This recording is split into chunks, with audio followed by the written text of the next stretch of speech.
We are people on two legs. We are not cattle on all fours. The crowd chanted in unison, in rhythm. Thunderous words burst from thousands of tin-coated throats and covered the free voice square in the capital of the island liberal theocracy with a thick blanket. People for two. Cattle on all fours. People for two. Cattle on all fours. Our bumblebee scouts hovered over this place and dropped a voiced volumetric image into the wheelhouse of the starship Princess Davy. The square was huge, square and somewhat reminiscent of a parade ground. It was enclosed by the ornate buildings of medieval guilds. Above it, the 100-meter golden spire of the Church of the Dual Essence strove to pierce the clouds. The ancient paving stones saw countless numbers of those who, according to custom, could come out to the square at any time, say everything that was boiling over, that was painful, and not be punished. Despite countless wars, revolutions, and cataclysms, the right to the safety of the unpunished word was strictly observed for almost 10 centuries. People for two. Cattle on all fours. As always, the measured rhythm of the voices drove the crowd into a trance. The trance cemented unity. The energy of universal aspiration and protest hung over the square, and in my soul, an unpleasant feeling crept in. This would not end well. People for two.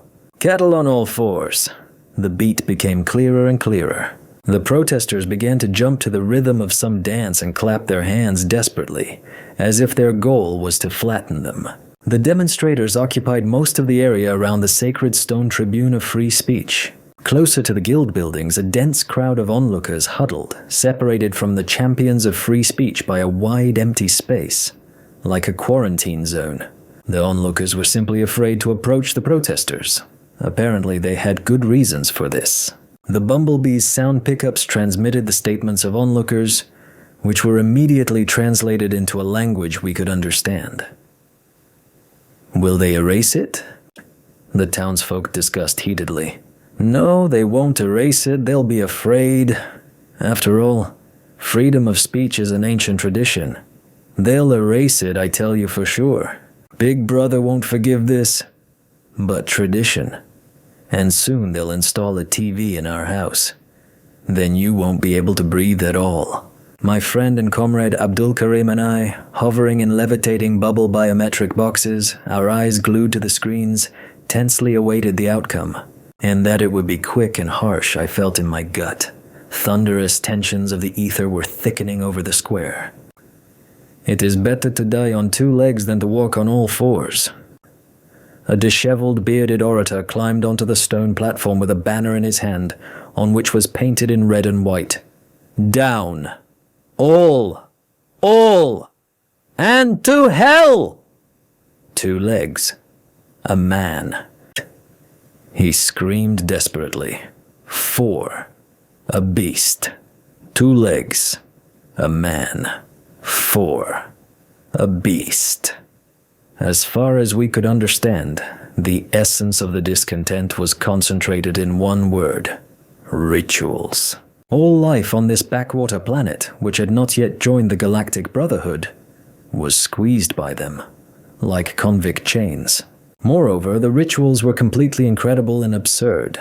For example, the planet's inhabitants were obliged to walk on all fours for an hour after lunch, and then, during the hymn to spring and renewal, to stand on one leg for 5 minutes, with a finger in their ear. The most courageous and active citizens had been fighting against rituals for a long time, and unsuccessfully. Everything not only remained as it was, but became worse. But the indignant masses were sometimes allowed to let off steam with a useless whistle. I bit my lip until it bled. A cold wave crashed over me. I felt that the tension in the square had reached its limit, and this thundercloud was about to discharge. How? And with what consequences? A ripple passed across the square, like the screen of an old television that had lost its signal. The clear outlines of objects blurred and disintegrated into dots. And then, part of the square simply disappeared. And in place of the ancient blackened paving stones, a green field with dandelions appeared. I was prepared for something extraordinary. And yet, from the complete unreality of what had happened, my head began to shake, and my consciousness froze for a moment, unable to comprehend what had happened. "What nonsense!" I exclaimed, shaking my head. As the literary classics aptly wrote, "The music didn't play for long. The sucker didn't dance for long." The much more psychologically stable Abdulkarim uttered with a sigh, quoting from one of the gangster novels of the 20th century, of which he was an expert and acknowledged collector. The crowd of onlookers in the square, remaining intact and untouched, roared, "And it serves him right. It's better to walk on all fours than to be ground into dust. Glory to Big Brother. Glory and honor." The clock on the tower of the Clockmakers Guild rang out and the crowd fell to all fours. "Yes, we urgently need to restore order here," I exclaimed with boiling bitterness. "This wonderful and monstrous story began a month ago, when we were hurrying after decades of wandering to the main base, to Earth, the gentle winds, endless forests and cozy cities, of which we had already managed to forget. But first we had to drop in on the way to one ridiculous place for such a trivial matter that it was not even worth mentioning. So then our starship set course for the space flea market, or more precisely, officially, for the independent free trade station Happy Raccoon, the abode of the wanderers. Well, buy it. Buy it. A well-fed raccoon, a little over a meter tall, in a silver jumpsuit with red roses, whined monotonously, bearing a slender row of gold teeth in a joyful smile. Well, at least buy something. I just waved him off, walking sedately between the bookshelves and stalls with various literature, and he kept trailing behind me and whining, "Well, buy it, buy it, buy it. You won't buy it cheaper anywhere anyway. You'll resell it for more and buy even more from me. Well, buy it." The raccoon was getting really worked up in his mercenary rage, and I was already afraid that he would sink his claws into me. But the bookseller just smiled with his gold teeth. From the depths of the bookshop, the size of a decent hanger, came a contented purr and jubilant exclamations.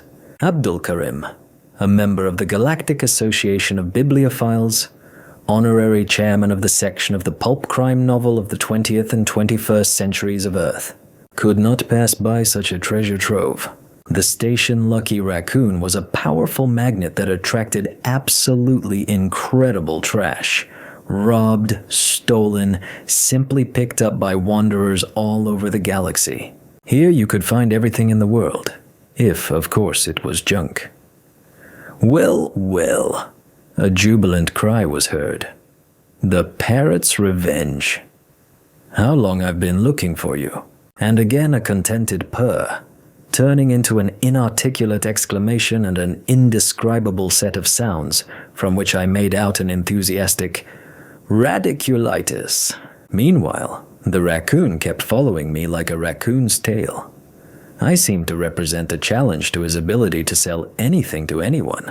He droned monotonously, "Well, buy it, buy it, buy it."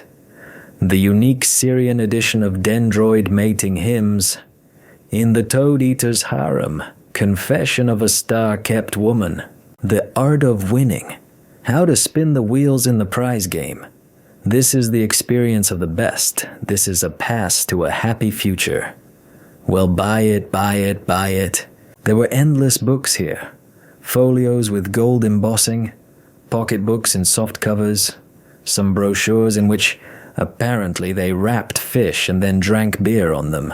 A good third of the goods were from Earth. I never shared Abdulkarim's enthusiasm for printed matter. It's like collecting clay tablets and papyrus. There have long been other means of preserving and transmitting information. But Abdulkarim was unbending. Only paper and font. The rest has no life. Only a formal structure. Yes, fanatics are like that. The exhausted raccoon finally became completely tired, froze in place and squeaked in a strangled and tragic voice, "You convince me, you sly client. Here, He ducked under the bookshelf and returned holding a wooden box with gold clasps and intricate carvings. He carefully opened the lid. Inside was an old book with a tattered, flexible cover, and in raccoon leather was written, "Tales of the Bad Raccoon."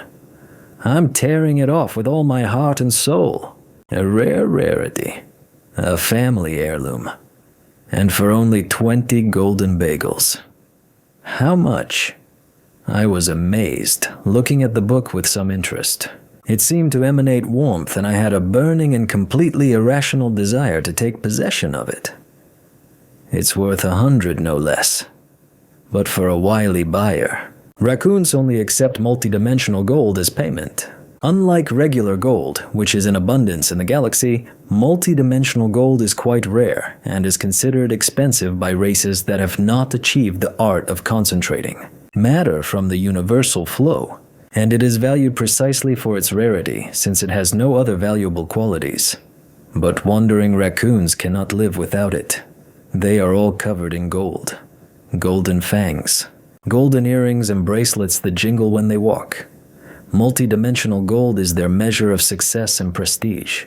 Meanwhile, the strange desire to take possession of the book became irresistible, and I began to bargain. Golden bagels are no problem for us, but you can't not haggle at the happy raccoon. You'll immediately be listed among the most despised creatures in the galaxy. In general, we haggled down to 3 bagels and a golden earring. Abdulkarim appeared, straining to push a wheelbarrow in front of him, loaded almost to the ceiling with waste paper. He looked happy. The raccoon greedily rubbed his paws and rushed into a desperate cavalry battle, intending to crush the enemy with one dashing charge. 100 bagels! For everything. And don't tell me you saw them cheaper somewhere. You've run into the wrong guy.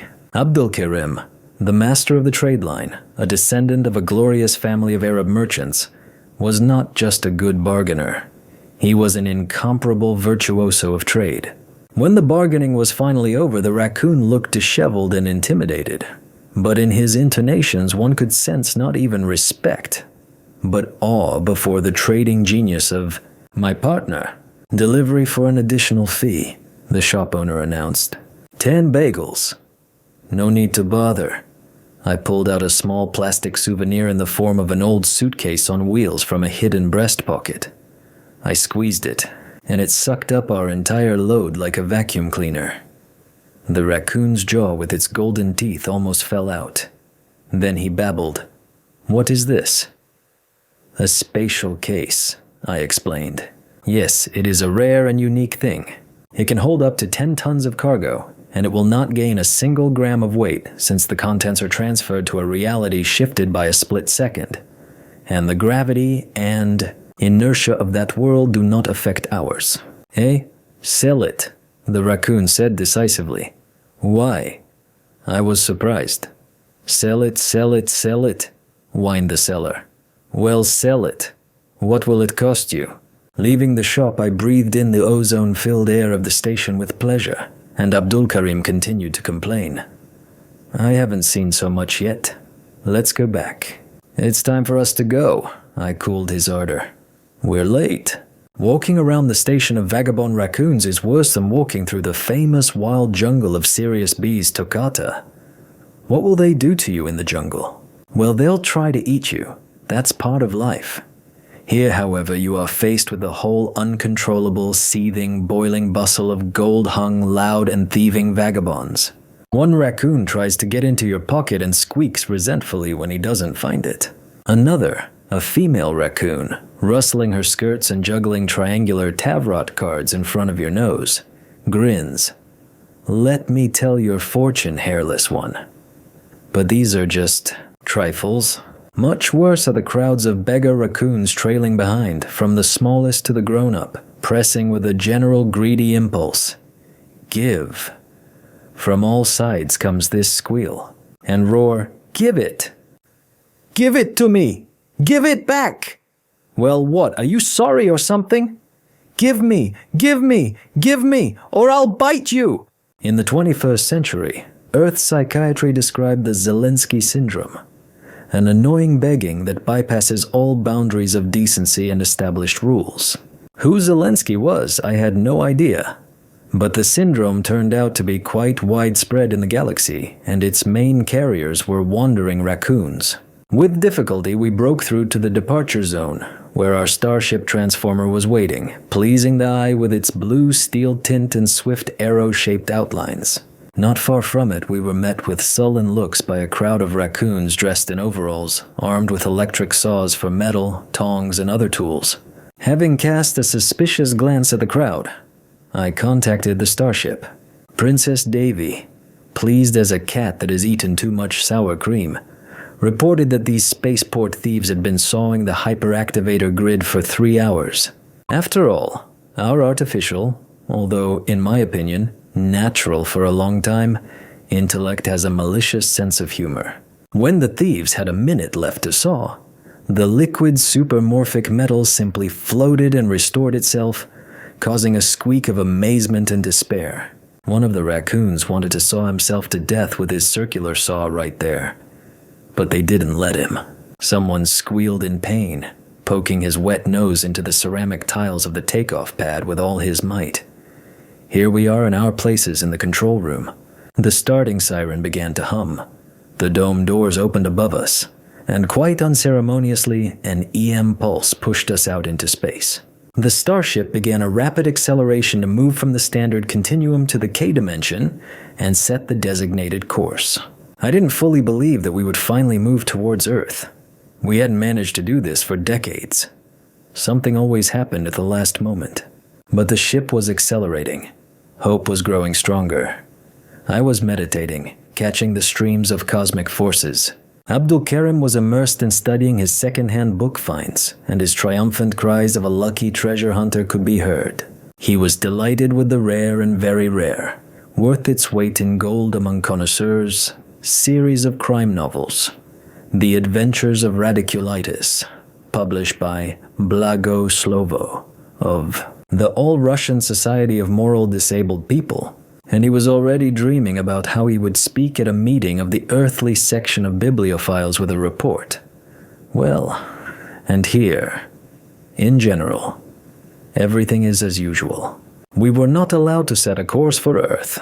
The cybernetic task distributor of the diplomatic service of the Great Predictor got in touch and formally said, "Since you are the closest board with situational ambassadors for emergency situations, you must arrive as soon as possible on the planet Nevzgoda in the Lilac Volume, 13th window, astronavigation code attached."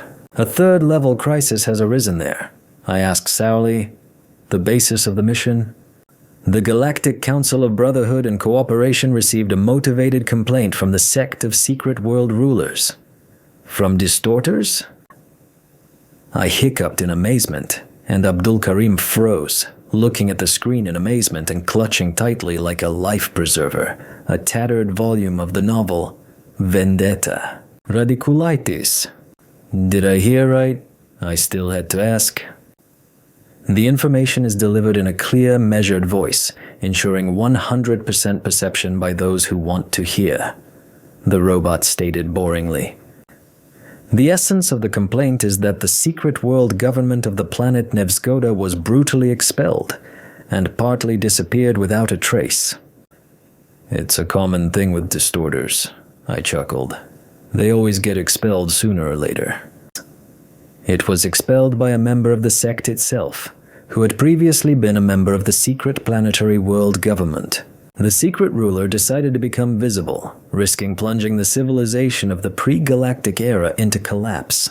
Since this is an unprecedented violation of the principles of the sect of world rulers, they turned to the Galactic Council for help. Order, sort it out, neutralize the crisis, report the results. The necessary information is in the following packet. Communication disconnected. I stared into the abyss of space for a few seconds. The secret rulers wrote a complaint that they were not allowed to secretly control their victims. It was like raccoons writing a denunciation that the space supply base they had robbed had less property than they had expected. What do you say, my friend?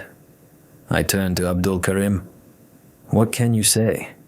Everything has been said in literary classics long ago and before us. He leafed through the book. Look, As the brave hero of the shooter and showdown Radiculit said, "The wheels are turning, the mud is getting muddied, the gang is twisting." It's a murky business, dear Alexander. Very murky. Like any mirror planet, adversity strongly resembled Earth. Similar mass, atmosphere, oceans and continents, period of rotation around the star and its axis, with the same people. And at the same time, it is a completely separate world. So, the level of development is similar to that of the Earth at the end of the 20th century. About 1 billion inhabitants, a patchwork of small principalities, kingdoms, republics, developed industry and agriculture, the first successes in the development of near-planetary space, competition between states and corporations. Everything is as usual. But there, Big Brother was keeping a strict eye on everyone.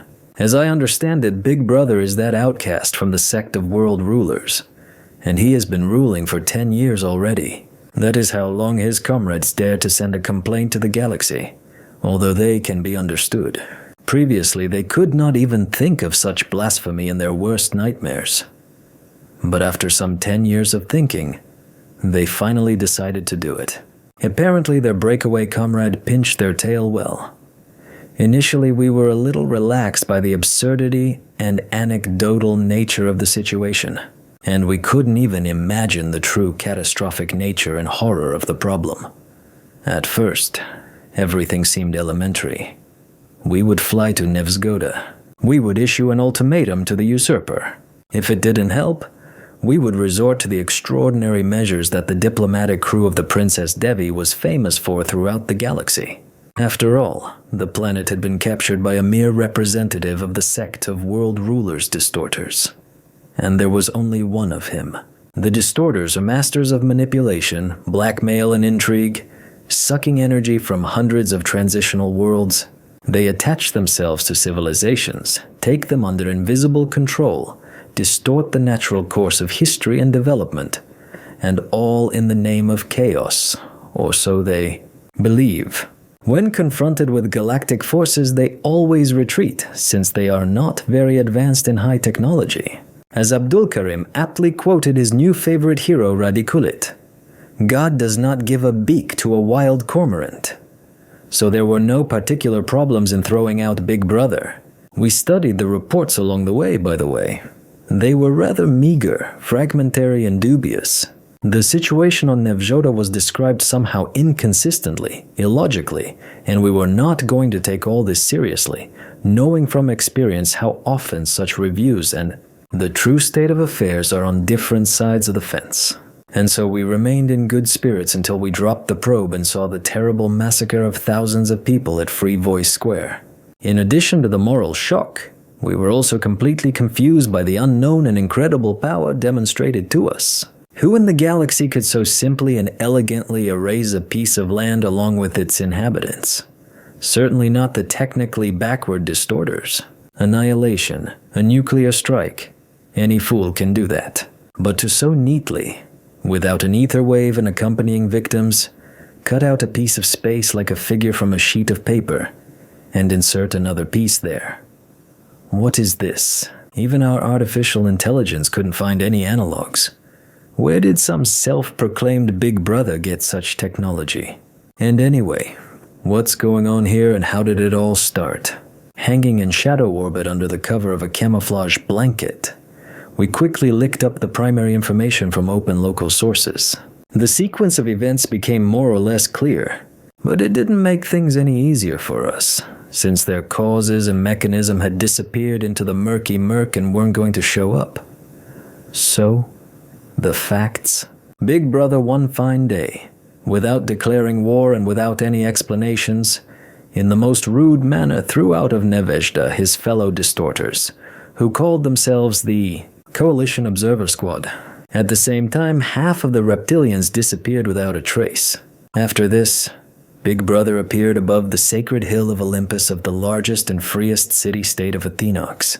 Some strange creature in a black hooded robe stood on a dirty and crumpled gravity platform.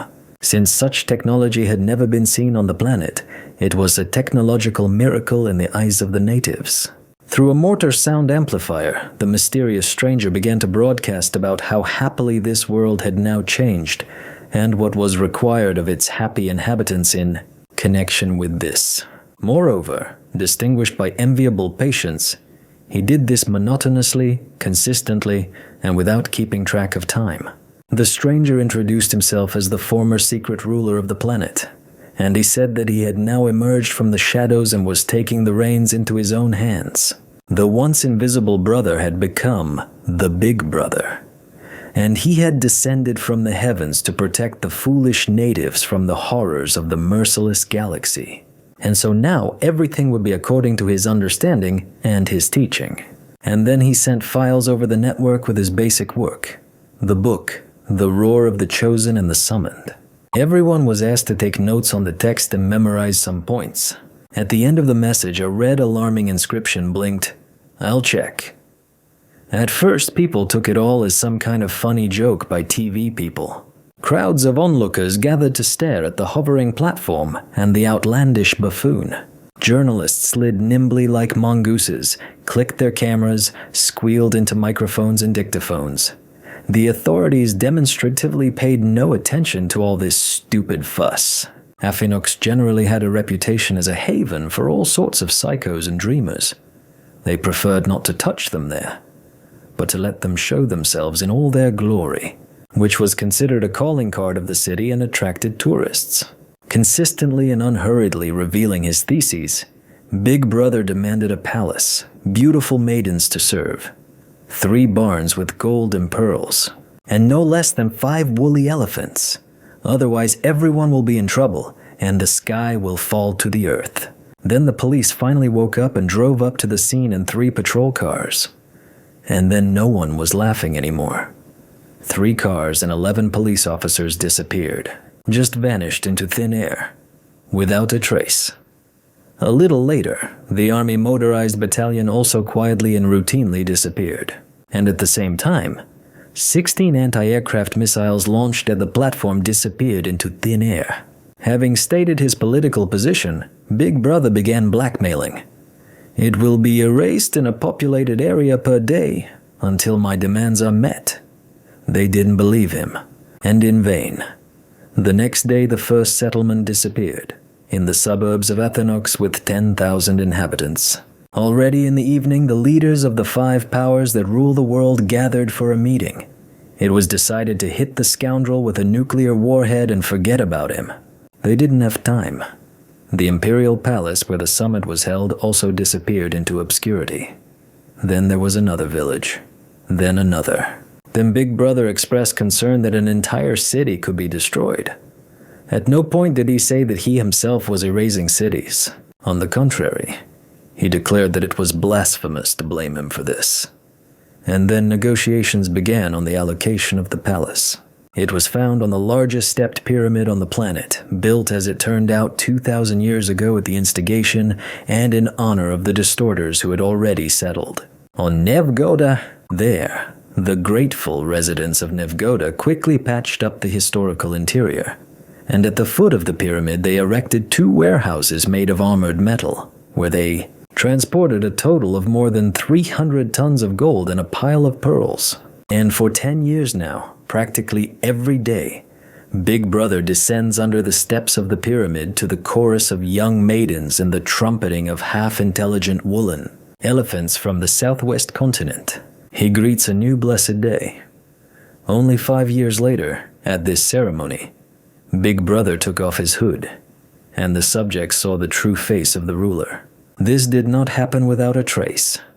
Some suffered heart attacks, others were registered in houses of mental sorrow, and the planet was covered by a storm of mixed feelings. Unnatural, morbid delight, reverent horror, and dull despair. But the people got used to it. They resigned themselves to it. And today, they could no longer imagine anything else. Meanwhile, year after year, Big Brother asserted his way of life more and more rigidly. He did not interfere in government administration and the real economy. This did not bother him at all. And in this regard, nothing changed on the planet. The same governments, corporations, but he controlled the rituals. And gradually the whole life of humanity became a ritual. Moreover, the rituals themselves seemed to have been born in feverish fantasies and did not carry any meaning or symbolism. Most of them were openly mocking, like the notorious hour of unity with the earth, that same walking on all fours, because of which thousands of people were destroyed before our eyes. There were many funny things about these rituals. For example, when it got dark, citizens went out into the street only in caps with glowing bells. It was called looking for a person in the dark. In schools, in factories, in offices, even under the bridge among the vagabonds, lessons in unity and doublethink became obligatory. In chorus, millions and millions of people shouted, "Peace is war! Evil is good! Rise is fall!" Words and concepts such as freedom, expression of will, and honor were mercilessly erased from everyday and official speech. But from morning till night, there is a push for submission, humility, and recognition.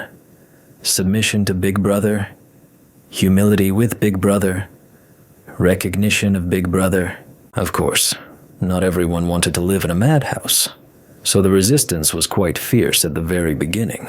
There were assassination attempts and even military attacks on Big Brother, failure to comply with his demands, sabotage, rebellions.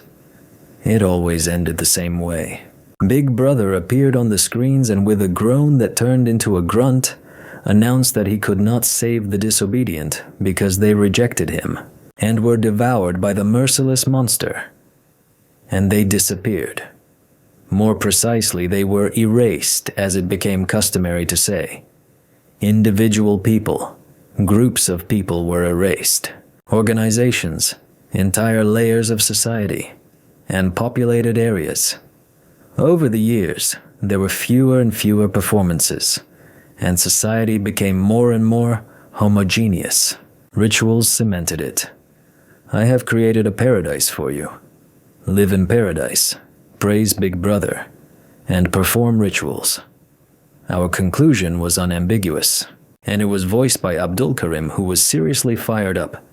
We are witnessing mass genocide, usurpation of power, violation of the laws of universal harmony. Depose the dirty bastard? Perhaps, I agreed. It's time to get in touch. Well, shall we give an ultimatum? We'll bet, Abdulkarim exclaimed excitedly. The good old ultimatum. Chapter 2. When we tried to contact Big Brother's residence, a beautiful black-haired maiden in a tunic appeared in the video frame, sitting at a semicircular console. On behalf of the Galactic Council, we demanded to connect us with the ruler of the planet. I'll connect you.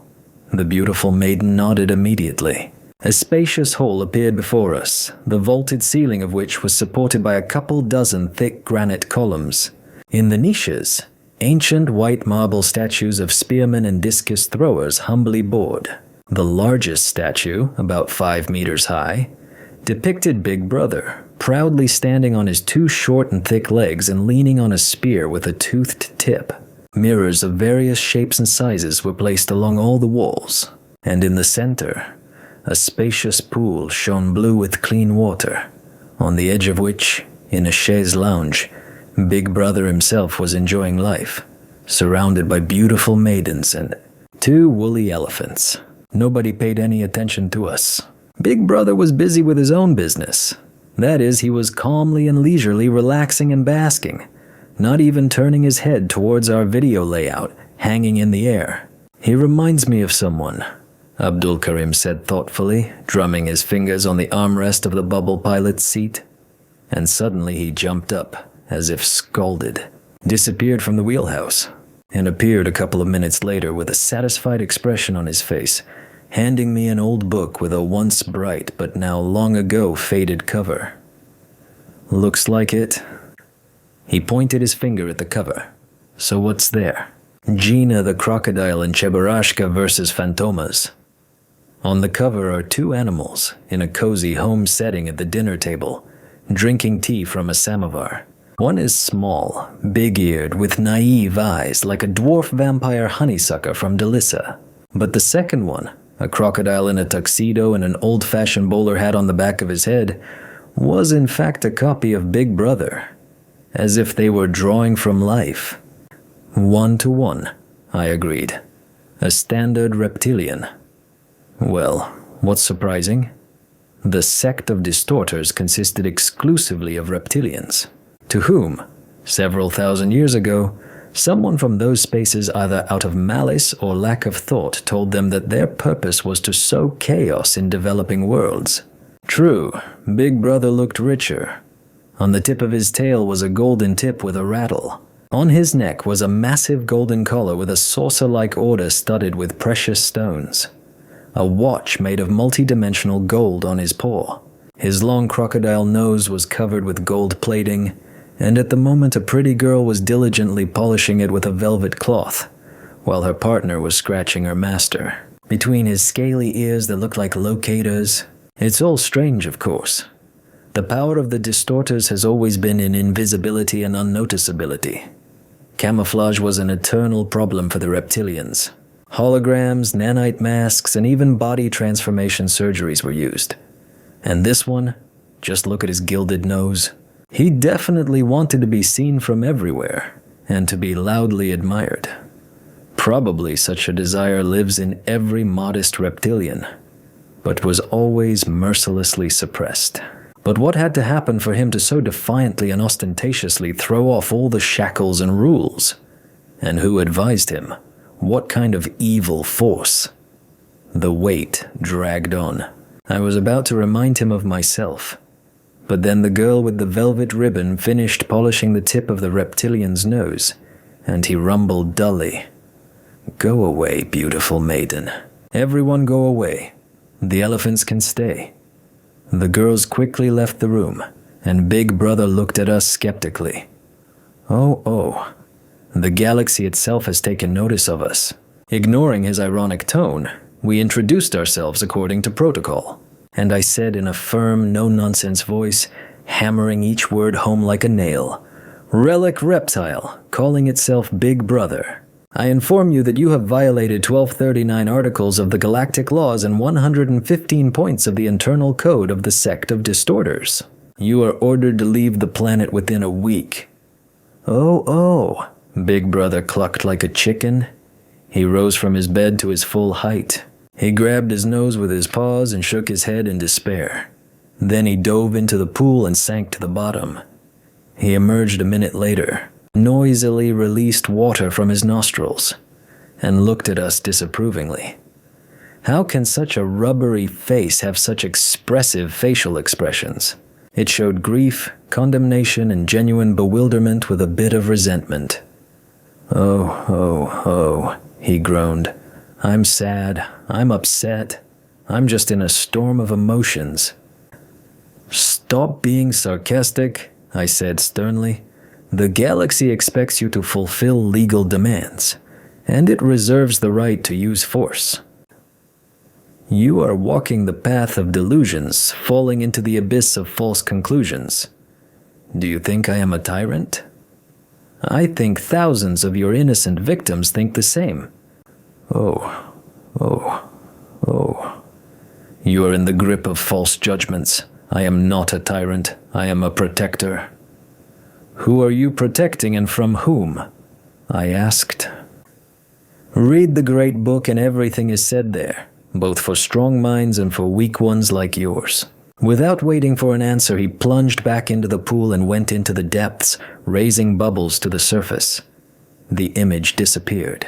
It was replaced by letters filled with red paint like blood. "Don't land on the planet. Don't anger the beast. I, and only I, hold the firmament of this world on my shoulders. I was sent into this world to hold the firmament, and there is no force that will make me retreat from my purpose and abandon the firmament. I, and only I." The text was terribly tongue-tied, generously filled with banalities and repetitions, and this unceremonious I I was an eyesore. 10 of them per paragraph. Reptilians can be reproached for the lack of empathy, compassion, elementary sentimentality, but the lack of all these feelings is more than outweighed by the absolutely fantastic vanity, which was crawling out of every word of this work. After the expected failure of the negotiations, I once again reread the tedious tome, The Roar of the Chosen and the Summoned, hoping to find there some hints about the hidden, from our eyes seamy side and the essence of what was happening. Naturally, there were no more profound thoughts there than trout in the sewers of a chemical plant in the industrial belt of adversity. And the philosophy was on the level of a course on the elimination of illiteracy among the native inhabitants of the garden-berry farming planets of the living circle of Altair. From the high-flown text, it followed that an invisible, terrible monster was walking and wandering around the misery. It was always ready to pounce and swallow defenseless humanity, both as a whole and each of its representatives separately. But it was driven away by the will, courage, and military skill of Big Brother.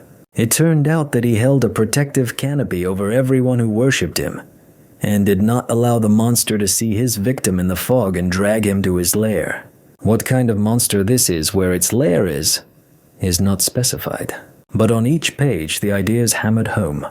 Whoever does not honor Big Brother refuses protection, and the monster sooner or later drags him into darkness and the unknown. And how to honor Big Brother?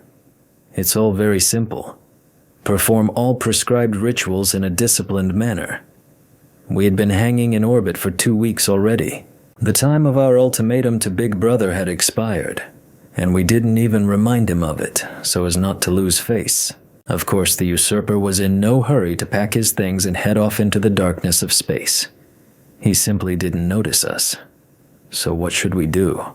Well, to begin with, we should sort out the nonsense that was happening on the planet. But we only became more and more confused. Standard operating procedures for crisis worlds have long been developed. First of all, total reconnaissance. The planet is filled with ubiquitous microdrones, bumblebees fluttering everywhere. Our worms crash into information communications. Quasi-spatial beetles penetrate the most secret shelters, where the most secret meetings of secret and overt governments are held. Princess Devi patiently searches for and washes away the pearls of important information in this mountain of information garbage. 3 or 4 days, a week at most, and we have a complete picture of what is happening on the planet. And then, a social and energy information model of civilizational influence is created. Calculation of consequences. And the active measure itself is usually effective and inevitable, taking into account our overwhelming technological superiority, which is perceived by the object of influence as magic. That's usually how it is. Usually. But a truly severe crisis is always mysterious and unpredictable. It breaks all the stereotypes and past developments of crisis response. Then we enter a zone of uncertainty and mortal risk. That's when the hot and dangerous work begins. The real work of situational ambassadors. Economy, politics, social life. Adversity. We imagined all this very clearly after a couple of days, and we almost died of boredom, sorting out the routine of everyday events and small secrets, which, by and large, do not affect the crisis. It's all out in the open. Simple, predictable, and open for all to see. Except for one thing, Big Brother. Not a single reconnaissance microdrone managed to penetrate the pyramid. Not a single detector managed to scan not only the residents, but even the gravity platform on which Big Brother appeared from time to time before crowds of respectfully bowing subjects. The question is, how does he hold this protective cap? There were no traces of the high-tech protective canopy working, and we would have broken through it sooner or later. Is there something else here? But what? Some unique and terribly effective technologies that call into question our very ability to carry out active actions. We were in serious danger of being left unarmed in the face of the enemy. Our technological superiority was threatened to be nullified if we did not understand where this damn canopy came from and how it was held, and who was erasing people from the planet. Question. How to erase the eraser? Abdulkarim drawled thoughtfully, examining the image of the pyramid.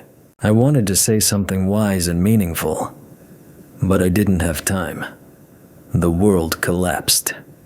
It felt like we were placed in a block of ice, and then lava gushed out, evaporating the ice and burning all our insides. We were pressed into the bubble seats, the gravity compensators couldn't cope. The screens were blinking like Morse code. And then the image of the planet shifted to the right, and there were other continents below us. And suddenly everything returned to normal. "Princess, report," I shouted. "An attempt at active scanning has been detected. To avoid aggressive actions, a small frequency jump has been made in emergency mode to the opposite point of the orbit. What is the nature of the scan? Not established. Scanning starting point? Not established. What is installed?" I exclaimed nervously. "Attempt to scan, by unknown means, from unknown point, counted by disturbance of a series of accidents. An unscientific method. It seems to have worked," I thought. "No, this is not an attack yet. This is reconnaissance. We are reconnoitering. They are reconnoitering us. And the attack will come later." Now I was sure of it, but I wasn't sure that we would survive it. "We sing, we sing, we sing for the glory of Big Brother. We go, we go, we go from dawn to dusk." Judging by the eloquent refinement of the text, the author was the reptilian himself. He did not trust the creative work to anyone, declaring that it was through him that chaos spoke to the world. On the planetary surface, in all the free spaces, streets and squares, cultivated fields and vegetable gardens, people lay on their backs, with all four limbs raised up, looking at the sky and singing a psalm of submission. We give, we give, we give loyalty and obedience. We take, we take, we take. Joy, will, fitness. The ritual was special today. Festive. It was on this momentous day 10 years ago that Big Brother reigned on the planet, so he came up with a way to please the people. "Rituals and clowning," I said thoughtfully, looking at this action on the screens and wincing at the disharmony of the lyrics and melody. "Planet of misfortune?" "Dear Alexander, who, if not you, knows the power of rituals, especially when they affect millions, hundreds of millions." I shuddered. The simultaneous ritual of large masses of people is a serious force on all levels. Physically and psychologically, it creates a sense of brotherhood, as well as unity of cause and purpose.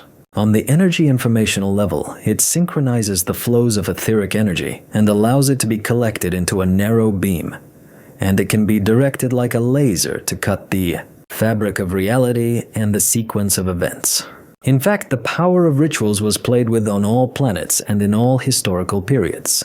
Collecting the energy of rituals of even hundreds of thousands of people gave great advantages in wars and the struggle for power. And on Nevjoda, we are talking about hundreds of millions. Big Brother is collecting energy. I winced as if from a toothache. Gigantic energy. And what does it go towards? Deletion? Or protection from deletion? This is the key question. This is a fundamental question. This question has consequences. Abdulkarim slashed. Before Big Brother's rebellion, there were no erasures on Nevskoda. It all started after he kicked out his comrades and declared himself publicly. From the dossier transmitted to us from the Galactic Center, interesting moments were discerned. There was no reptilian brother more humble and disciplined than the future Big Brother. And then he leaves on the Khan ship Dinosaur Crest, rudely disregarding reptilian discipline and not reporting the purpose of the flight. He was absent for exactly 2 months. Upon his return, he could not name the purpose of his absence, but he fervently assured his sectarian brothers that a new era was beginning. He suggested that they kneel before him and acknowledge his greatness. And at the same time, he tried to foist off the book he had written in flight, The Roar of the Chosen and the Summoned, with that aggressive, touchy pressure and even fury with which a beginning poet foists off his first collection of poems to readers who have become so insolent that they do not want to read it. They were about to send him to the hot springs of the reptilian planet Chaosin for treatment. But then a new era began for him, with erasure, and for his brothers, it ended with erasure. Big Brother flew somewhere for some reason. Where? Why? And found something somewhere, after which he acquired unprecedented power, and after which the disappearances began. A riot began, I summed up, and a craving for gold, palaces, and innocent girls, added Abdulkarim. There are exactly two options here. Or he somehow dragged on his tail from the unknown depths of space and other realities a monster that devours people. Or he himself is the monster. Exactly so, my wise and insightful friend. Exactly so. That's it. It's time to shake things up a bit, I decided. It's time to take a walk on dry land. After all, Big Brother's warnings and intimidations are no guide to us. There is no bazaar. There is a market, as the epic hero Vasya the Madman used to say. Abdulkarim rubbed his hands in anticipation. Chapter 3. I'll trample you, roared the Minister of Financial Manipulations of Aquitaine like a buffalo, and rushed into the attack with his entire live weight of about 150 kilograms. The trade representative of the Republic of Mauritius, even more corpulent, dodged unexpectedly easily, so that the plastic horns of his opponent only scratched the skin on his shoulder, and then, to the delighted screams of the audience, he rewarded the Aquitanian with such a juicy kick that, having run by inertia for a couple more meters, he plopped down on the ground, raising a cloud of dust, wood shavings, and sand like a damaged landing craft. Moreover, the minister fell so unsuccessfully that he broke the plastic horn on his helmet. The gladiatorial political fight traditionally gathered tens of thousands of enthusiastic and passionate spectators in the stands. Today the prize was trade duties between the two countries, the litigation over which had been going on for 3 months already. This was also a ritual. Controversial trade and political issues between states had been resolved in the gladiator arena for 5 years already. The rules were simple. Whoever gored the other with plastic horns on the lists of the planet's main stadium was right. The Mauritian was preparing to give his opponent another good kick as he tried to rise from the wood-shaving-covered arena. However, he was interrupted by the loud, shrill, bone-chilling ringing of the gladiator's gong. The wrestlers went to opposite sides of the arena to prepare for the next round. They walked with a shuffling gait, tired and heavy, so that the ground shook under their weight. Because of these very political gladiatorial battles in recent years, strong and massive men with stone foreheads have been preferred as prime ministers and ministers, rather than smart and professional ones. There was once Japanese sumo wrestling on Earth, so today's political figures of Nevzgoda could well compete there and win prizes. They had to butt heads constantly and for any reason. However, the advantage of this practice was that the number of disagreements between the powers was steadily decreasing. No one wanted to flash their horns in the gladiator arena once again. Now the winner will get the winning tariffs and advantages in the long-standing trade war. Therefore, they fought desperately in the arena. Why did we make a foray into a gladiatorial fight? There's no better place to feel the pulse of civilization than such passionate spectacles and games. The evil, thoughtless energy of the masses seems to tear off the casing of civilization, and the gears of the mechanism that moves it forward are revealed. For an ordinary person, of course, this means nothing, but we are ambassadors of the great predictor. We are intuitives and masters of energy information analysis. We feel the movement of spirit and chaos with our entire being. But for now I felt nothing but the general, careless, idiotic excitement that rocked us on its waves, and also the annoying ritual burden that lay on all reasonable misfortunes. It was no trouble for us to get into the planetary computers and make invitations. And here we are, on one of the best stands, hanging right over the arena. And around us is a crowd of girls bursting with health and enthusiasm. The front-runners of the production from the television factory, windowed to the world. I'm so rooting for the Aquitanian. My neighbor on the right, a pretty blonde with attractive curves, confided to me. Throughout the round, she jumped excitedly in her seat at every turn of the fight and, as if by accident, tried to bend over and press her bulges against me. "By the way, I'm Elisa," she cooed mysteriously. "And what's the name of such a nice man?" I handed her a chocolate bar, of which I had taken about 200 with me to establish psychological contact with the natives in which were waiting for their moment in the spatial storage, and I introduced myself. Alexander. Oh, what a romantic name. And who is our Alexander rooting for? The girl laughed playfully. For the strongest. And you? Are you strong? The TV factory worker was hitting on me quite openly. Why? There seemed to be no shortage of men around. Maybe it was because of the fashionable cut that my jumpsuit copied from the latest fashion show in the capital.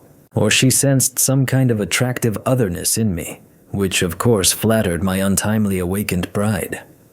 By the way, Abdulkarim was not left without attention either. More precisely, he was simply bathing in it. 3 girls were already hovering around him, looking at each other with hostility, as if they were competitors. Oh, our little hippopotamus. Such girlish expressions were already used. Why do I have 1 admirer and he has 3? Well, probably because he fished out the most extravagant, fashionable, and most importantly, bright outfit from the database. And, following the tradition that comes from Big Brother, he gilded his nose, which already hinted at his serious financial solvency, and this affects girls much better than any muscular torso and pretty face. How could girls, exhausted by hard work in the shops of a television factory, not fall for such a charming pot-bellied fellow?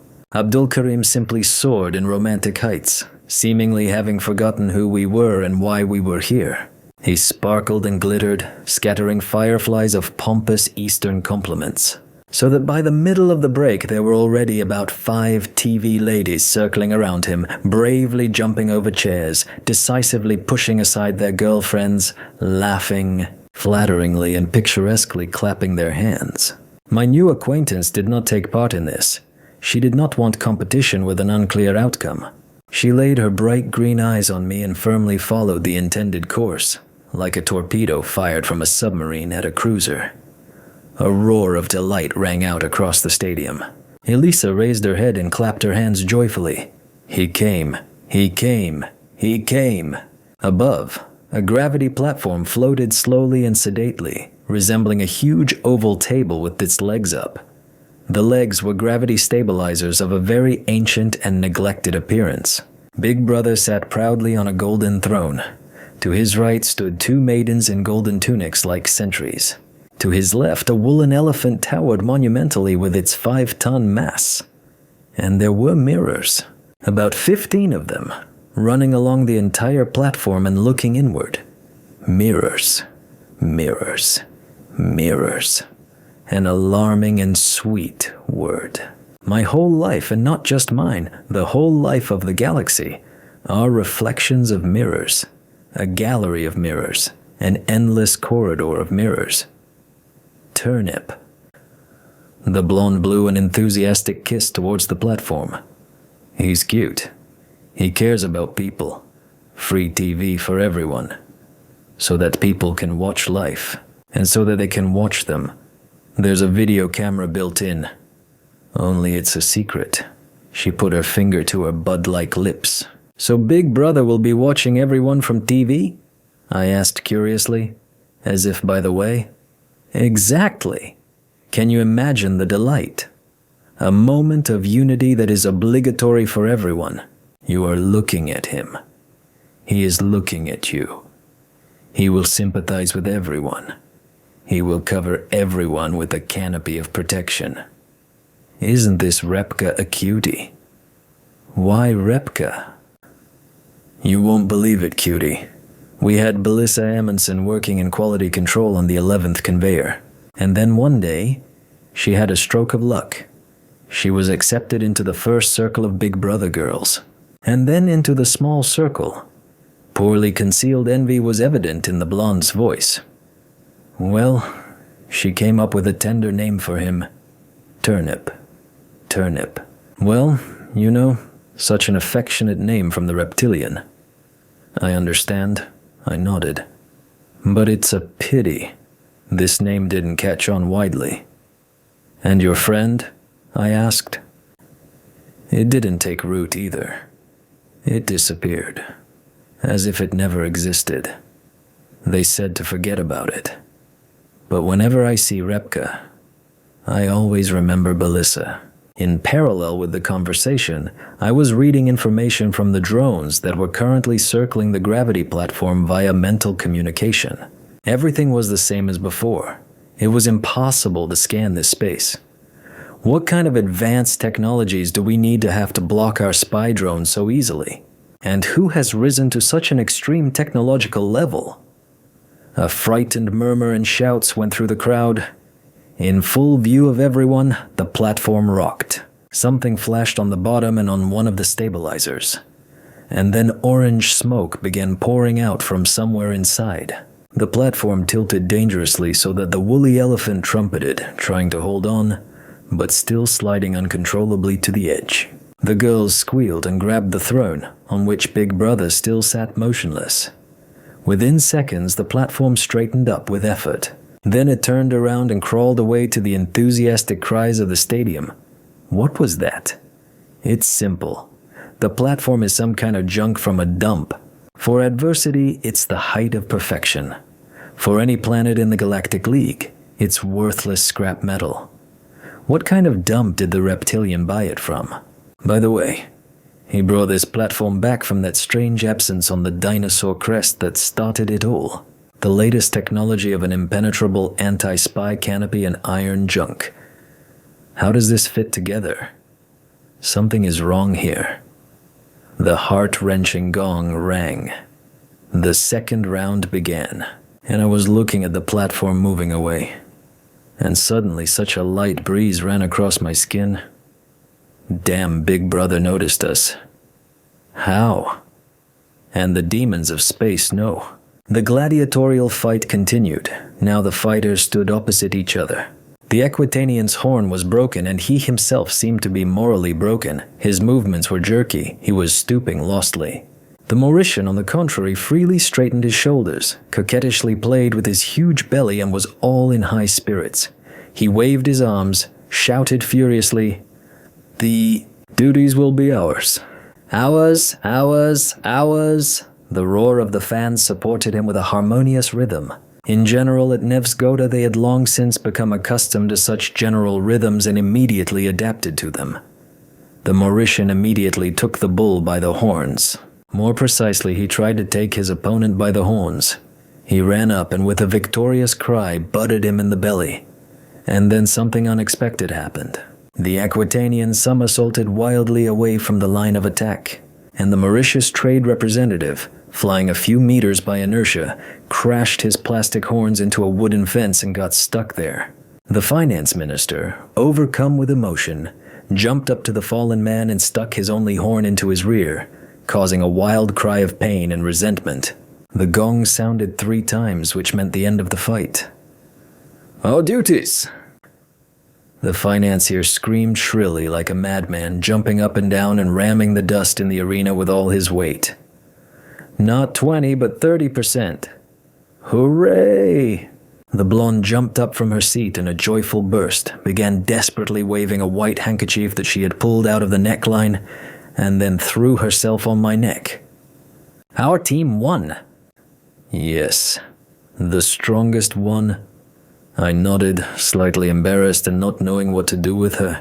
But the blonde fell off herself, ceremoniously fixed her hair, opened her purse, rummaged around in it, and handed me a piece of paper with a neatly written phone number. "Call me, and I'm all yours. If, of course, you're all mine." "Definitely. I don't like to deceive girls, but I have to." What a delight. Stadiums, fights, hours of unity. And Asher doesn't like all this.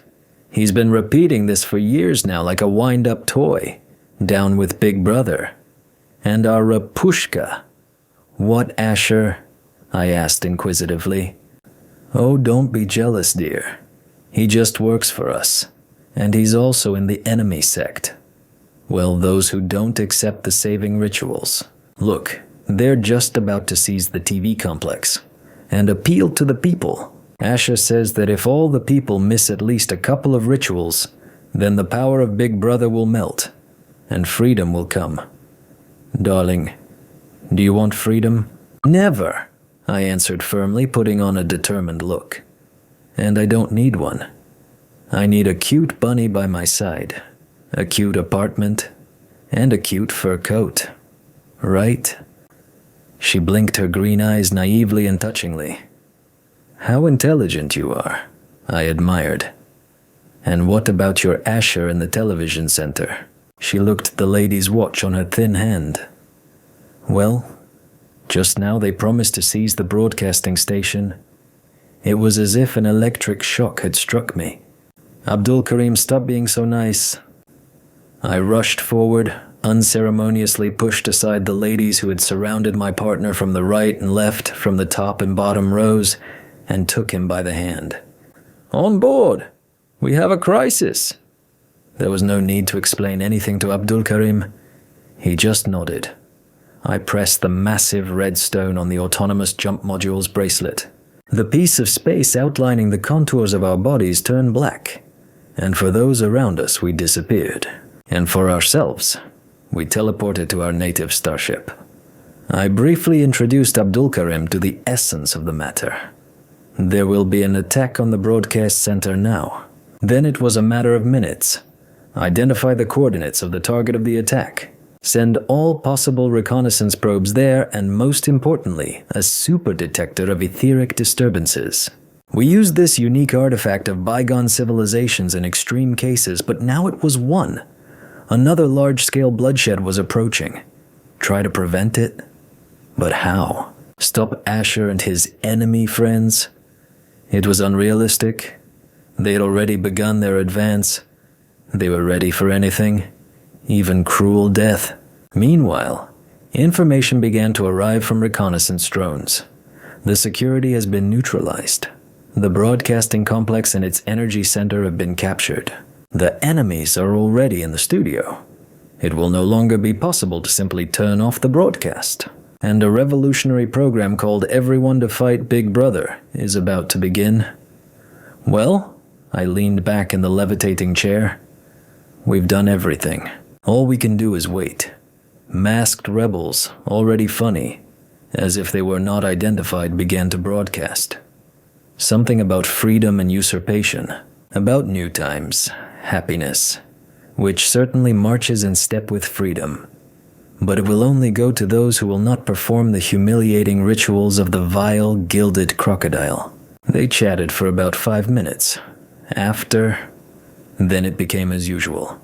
The television image disappeared. And with it, the entire television broadcasting building disappeared. In its place, a green lawn was now visible, and brightly colored birds with long, humpbacked beaks fluttered carefree. They erased it, Abdulkarim concluded resignedly. As expected. And we are helpless again.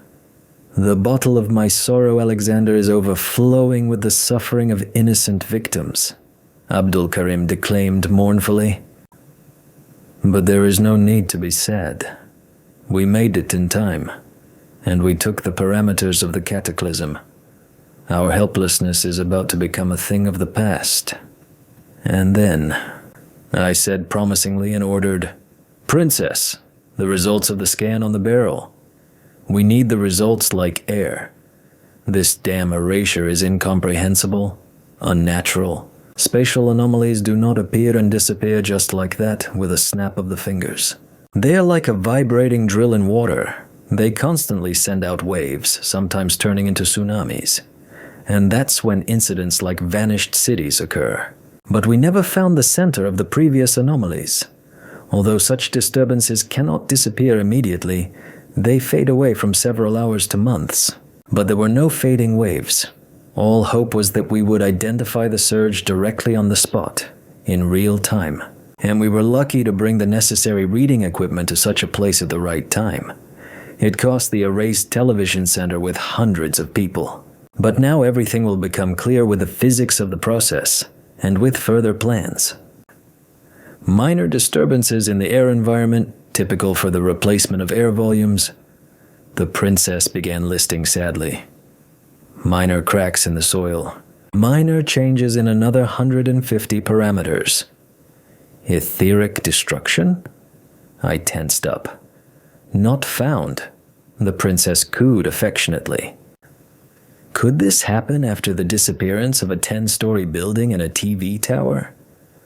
There is such a thing, Captain, the princess reasonably noted, and that's enough. The erasure of the demonstrators at Svobodnogo Vozglas Square was the first we saw in real time. We were stunned then.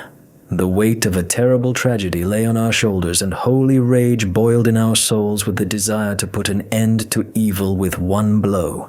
The tragedy at the TV center was perceived much more calmly. That's how you get used to new realities. Well, another 350 people were erased. So millions were erased before that. And it's unknown how many more will be erased, so it's not really a tragedy at all. But statistics, of course it doesn't paint us in a good light. But we were much more emotional about the failure to control the anomaly. We simply didn't find it. And it should have been there. Why should it? Because there are laws of nature. And according to all these laws, our sensors should have screamed from the disturbance of the ether. But it doesn't. Remember the attempt to scan us in orbit by an unidentified enemy, and also no etheric disturbances. There is an impact, but no traces. It's like walking in heavy boots on a flower-strewn floor and leaving no traces. Who is capable of this? Only ghosts. Ghosts. Ghosts of mirrors. There's one more major snag, I said when the steam had already been let off. If I'm right, the position on our chessboard is already somewhat different. You are directly raising from the abyss of the depths of my soul a giant octopus of curiosity, dear. Alexander, said Abdulkarim, and even stumbled from the grandiloquence of the metaphor. Remember the stadium, the platform, which started smoking like a samovar and almost fell on our heads. Abdulkarim smiled happily from the bright memory. Big Brother was there, and I'm sure he spotted us in the crowd. So you just picked him out among 50,000 spectators? Abdulkarim asked incredulously. He is also some kind of mentalist, and he caught our alienness against the generally even background of the crowd of natives. And now he is informed that we landed on solid ground, violating all his prohibitions and warnings. Exactly so. It's not very good, Abdulkarim thought. But not so bad either. You're right. Now he will definitely show his intentions and make his move. A sharp and rude move. I'm sure of it. Or I'm not Abdulkarim. And he's not a reptilian. Chapter 4. Of course, it looked strange. But we suddenly had free time that we could spend doing nothing. No need to run anywhere at breakneck speed. And no emergency situations fell on our heads like a collapsed balcony. There was no need to solve urgent issues or plan urgent attacks on enemy positions. No one tried to scan us or destroy us. By the way, I wonder why. We were waiting for an answer to our requests on the galactic thread. And while we were waiting, we decided not to take any active actions, so as not to cause unnecessary troubles and sorrows from basic ignorance. Princess Davy was all whining about how we were carelessly wasting the ship's limited energy resources on stupid correspondence with the center of the galaxy. She had a boring, grumpy mood. It changed from sugary to quarrelsome from day to day, so that we would not be bored with her. She was right in a way. We won't be able to replenish the energy needed for flights and interstellar communication until we return to base. But there are too many questions about the current mission. Too much information is needed that simply isn't in the starship's databases. What exactly did we ask for? A lot. We were interested in ancient technologies, cases similar to erasures. But most of all, we were interested in the question of whether there was any data on the flight route of the dinosaur crest 10 years ago. Big Brother, then the third assistant of the third deputy of the Khan, flew somewhere and found something there. Or someone found him there. Or something else. The main thing now is to find out the destination and dance from there. I find it hard to bear passive waiting. The soul of a crisis diplomat is eager to move forward, to crystal clarity, to triumphant victory. But for Abdulkarim, whose ancestors had leisurely traveled for months through the Arabian desert on camels, carrying bales of trade cargo, waiting was no problem at all. He just hummed long Bedouin songs and immersed himself in studying his new second-hand book treasures, a series about the proud and noble bandit Radiculit. In 3 days he wrote down The Iron Embrace of Radiculitis. He wrote down the most interesting phrases and slang expressions from The Crash of Radiculitis. And based on the central book of the series, The Triumph of Radiculitis, he prepared an article for the online galactic magazine, The Herald of the Astral Bibliophile. And what was left for me, at least following my partner's example, to also join in the beautiful. By the way, I completely forgot about my latest acquisition, from the far shelf in my flattened egg-shaped cabin where, according to the doctrine of the harmony of the topology of dwellings, there was not a single corner. I fished out a book I had bought at the Happy Raccoon station. A raccoon's face grinned from its cover. Tales of the Bad Raccoon, I said, and went to the wheelhouse. I don't know what I expected from raccoon literature, but reading it unexpectedly drew me in with the eccentricity and some kind of magical attraction of the world described. The myths were intricate, sometimes funny and good-natured, sometimes scary and cruel. Naturally, they propagated a thieving and begging way of life and thoughts. For the first 20 pages I was captivated, but then I was puzzled, to put it mildly. The reflection of the bad raccoon in the magic mirror appeared and spoke ominously. I will take you, bad raccoon. And the mirror cracked, and malice and rage spread across the fields and bushes of the earth. And those who were supposed to disappear, disappeared. Those who were supposed to remain, remained. The only way back was through the sister of the magic mirror and her sworn enemy, the witch mirror. But where to get it? And the bad raccoon left in search of the witch mirror to bring back those close to him and remove those far away. Mirrors. Mirrors. They haunt me. Mystical objects full of secrets and meanings, planet mirrors, raccoon mirrors, and Big Brother on the platform is always surrounded by mirrors. Is there a connection here? Or am I looking for a black cat in a dark room when there isn't one? Abdulkarim floated into the weightlessness of the wheelhouse with an open book. The Shame of Radiculitis. This is the kind of bibliophile club we have. Listen to how he writes, and bow before the beauty of the epic style, exclaimed my friend and partner. And Radiculit said, if there is no agreement in the Brotherhood, then any swindler is a bumpkin. And then the starship was hit.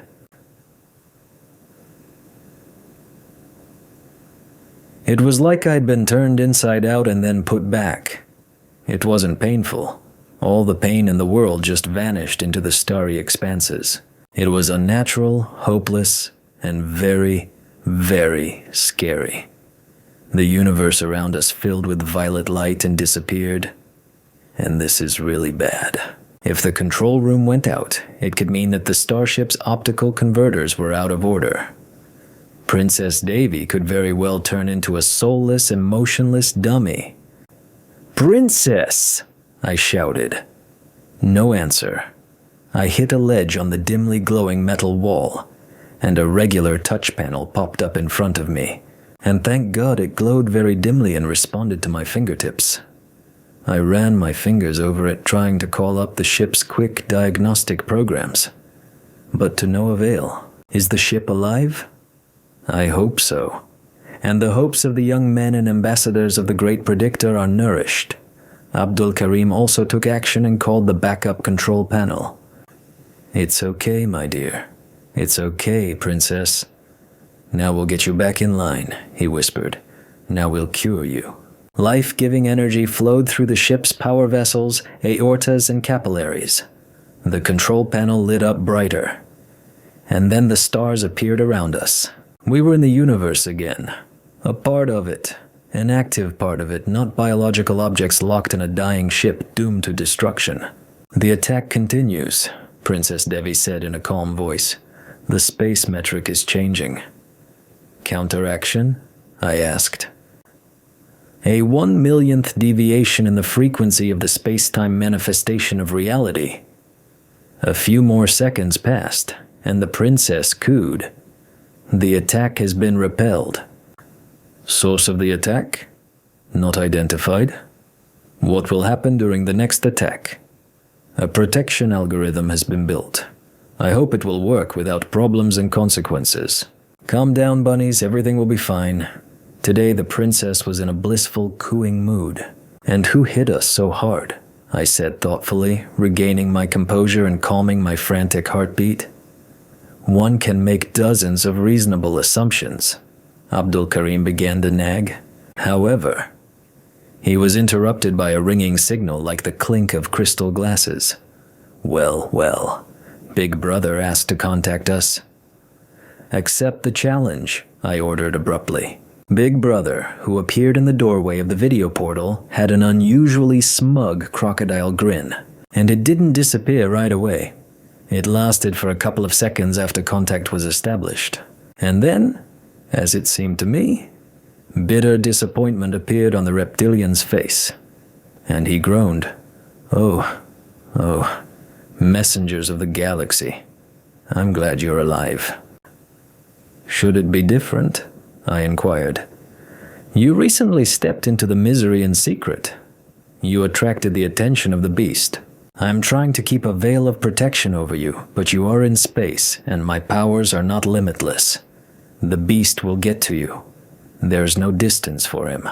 To our subsequent questions about what the monster is, what it wants from us, where it came from, and how to fight it, Big Brother only squinted mysteriously and meaningfully.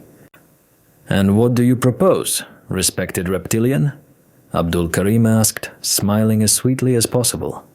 Fly away, fly away, fly away, and command all reasonable people not to fly to Nevjoda. When the light of my mind and will breaks through this dark barrier, our world will appear to the galaxy in all its splendor. No, I snapped. Then I invite you to my residence, Big Brother said unctuously, grinning affectionately and rubbing the gold leaf on his nose. You don't have to be a rocket scientist to answer this. Meeting only in orbit, on our territory. Oh. Big Brother snapped his teeth and disappeared. For a while there was silence in the wheelhouse, the silence that was needed for reflection. Well, what do you say? I interrupted her. I won't tell you. I'll quote, Abdulkarim opened the bookmark to the volume about the adventures of the brave Radiculit. It's easy to drive empty, but you can't pull out a theme with empty words. What? I stared at my friend and comrade in confusion. He became embarrassed and said in the boring voice of a tired schoolteacher, Our opponent has a habit of distorting reality and misleading others. As a result, constructive cooperation is extremely difficult, primarily due to his fault. That's another matter. You state it beautifully, I assessed with a grin. I dare to believe that this lie hides a simple truth. Big Brother is the monster, or the beast's servant. Now I have no doubts left either. Big Brother was behind the erasure, and it was he who arranged the attack on the starship using some kind of transcendental technology. And he got in touch not to chat and warn us of the impending danger, but to make sure that no one was answering the call. The enemy was destroyed. You can sleep peacefully in the pool surrounded by maidens and elephants, and then, seeing us alive, He extremely persistently wanted to lure us to his residence, more precisely into a trap. Okay, the enemy has been identified. Now the question is, what to do with him? I asked. Are we diplomats or not diplomats? Asked Abdulkarim. Diplomats. I nodded. Well then, grab this lizard by the tail and get it examined. Don't go into the water without knowing the depth. I said a proverb that had surfaced from somewhere in the depths of my memory. And the water here is really deep. We'll drown by accident. Well, then we'll look for the reptilian in the muddy waters and wait for news from the big information, or, as a last resort, a space landing division. What would happen if 1 billion people jumped at the same time? Why and when? Well, at least on Fridays at 12 o'clock as part of the ritual merging with Mother Planet. I watched this action on the screen. The entire population of the planet, with the exception of those who, according to objective evidence, could not participate in this, filled the streets, squares, parks, farmland, and beaches. Almost 1 billion people, and another 15 million semi-intelligent woolly elephants, exactly at noon, to the sound of the main clock of adversity on the main town hall of Athenox. They all simultaneously jumped and simultaneously touched the ground. The wind is a sharp gust. The earth shakes loudly. You involuntarily close your eyes. It seems that this mass will either break through the earth's crust, or the planet itself will change its orbit from the push and rush into deep space, or even crash into the sun. Of course, the fears are unfounded. The planet is deeply indifferent to who jumps on it and to what height. The mass and scale of some humanoid microbes that have proliferated in the folds of the Earth's crust and the planet itself are completely incomparable. But humanity has illusions of reaching the depths of the planet and its mind in such a strange way. Of course, it sounds stupid, but this is how the book, The Roar of the Chosen and the Called, explains this ritual. And what is most terrible, each subsequent generation will believe in this nonsense more and more firmly. There were no more attacks on the Princess Davy. We were hanging in space. Time dragged on. And it was unclear how long it would drag on. The long-awaited hour has arrived. The information package we requested has arrived. Mostly information garbage, which we had to carefully sort through. But we also found something very interesting. The direction of the dinosaur crest flight was roughly calculated. Princess immediately outlined the inhabited worlds where the reptilian starship could reach in the indicated direction at maximum speed during the studied time range. And something alerted us and made us think. There was no concrete information about the mysterious technologies in the entire galaxy. Only rumors. Allegedly, previous civilizations that left the galaxy 28,000 years ago had mirroring methods. What kind of methods? No one knew. Only rumors and gossip from which nothing is clear. But mirrors. Mirrors. Again, mirrors. Mirrors of the bad raccoon. Mirrors of Big Brother. In general, things haven't become much clearer. But new versions and new suspicions have emerged. But there was no way to hang around indefinitely and send out reconnaissance probes. Or we should admit defeat and raise anchors, abandoning the planet and preparing a request for the use of space marines. Which is still unknown whether it will be satisfied. Or think. We missed something. And due to frivolity and inattention, we needed some kind of push that would direct us in the right direction. And it happened. And who pushed us? Well, of course, Radiculit. The hero of the bandit sagas of the past extended his firm helping hand to the earthlings of the future. An electrified Abdulkarim flew into the wheelhouse, skillfully using zero gravity, with a volume of the full power of radiculitis. And he announced, weightily and solemnly, "Alexander, I found it." I waited for him to say some more words, the meaning of which eluded me without a translator. But Abdulkarim enthusiastically quoted. Sradikulit in his worldly wisdom said, "Big Brother is watching over us. Look, 5 informers have already been exposed. This is not without reason. Well, yes, it's all Orwellian. Thought crimes and surveillance via TV. The educated and well-read Four Eyes laughed in response. Come on, come on. I took the book and reread the paragraph. Is the author a prophet? He predicted both Big Brother and the details of his destructive work. No, not a prophet. It's just that Big Brother has built his system of control and suppression strictly according to Orwell. Who is Orwell? Distributor of the ideology and technologies of parasitic manipulators on planet Earth. A black figure in world literature of the 20th century, who influenced the formation of extremely stable negative attitudes in the public consciousness. Manipulator? A great manipulator. He even worked as a manipulator in one of the propaganda agencies BBC, accountable to the servants of the world government. In literature, he achieved great success in distorting the original civilizational meanings. They say that he himself was a reptilian, but I think they are lying. Reptiloids. These parasites frolicked on Earth for almost 3,000 years, posing as gods with demiurges, servants of Osiris, a secret government, or the Illuminati order. And they always made everyone feverish.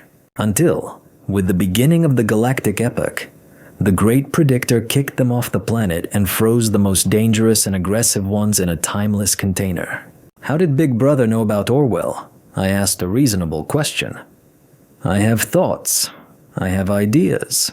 Princess, bring up the recording of our first conversation with Big Brother. Work without sleep or rest. And they read books, smoke bamboo, grumbled the princess. What does it mean to smoke bamboo? I didn't understand. You should ask your merchant about that. He teaches us such indecent words. Abdulkarim looked down, and then the recording started. What didn't we notice here? I asked, perplexed. Here, a treasure trove of thoughts and feelings. A paper book. Abdulkarim pointed his finger at the video opening. In the corner of the room were stacks of paper books. I tried to zoom in on them, but the resolution didn't allow me to read the titles. So what? I still didn't understand. And the fact is that books teach not only good things, but also bad things, Abdulkarim said instructively. I had to use the princess again, who was persistently grumbling that she was being driven to distraction and not being allowed to live in peace. And in general, she hadn't had a vacation for 150 years, but we still found what we were looking for. Princess collected hundreds of images of Big Brother's residence from the internet. Many of them had books, and we even managed to read the spines. Taking a closer look, Abdulkarim jumped up and cried out jubilantly, "The story. Surgeon against radiculitis. This is what I was missing in my collection, and it will be mine." His eyes lit up with the greedy, maddening fire of a true collector. Here, a confusing puzzle suddenly came together for me.